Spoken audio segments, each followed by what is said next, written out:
অবশেষে আমার ঘরটি কমপ্লিট হয়ে গেল। তো আর অল্প একটু কাজ বাকি আছে।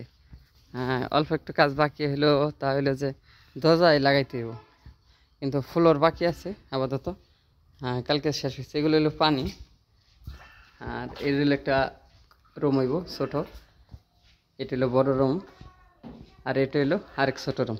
বিচের সেটটা দেখে কেমন কেমন। এটা হলো লম্বায় 24 হাত, লম্বায় 24 হাত। এগুলো হলো কাঠ দিছি। আর এই দিকটা দেখাই, এদিকে আছে আরেক রুম, মানে এই টোটালের রুম হবো 3টা এটার মধ্যে। এটা লম্বা করে একটু দেখাই কেমন হয়েছে। হ্যাঁ, এটা হলো এরকম একটা রুম হয়েছে। তো এইখান থেকে একটা বেরোয়, এইটুকু একটা রুম হইব, মাঝখান দিয়ে একটা বেরোইব। বাস, কেমন হইলো আমার ঘরটি। আসলে অনেক পরিশ্রম একটা ঘর নিতে। ফ্লোরটা বাকি আছে, এখনও ফাঁকা হয় নাই। তো কিছুদিন পরে করলে এটা ভালো হইব, নয়তো ফাইটা যাবো।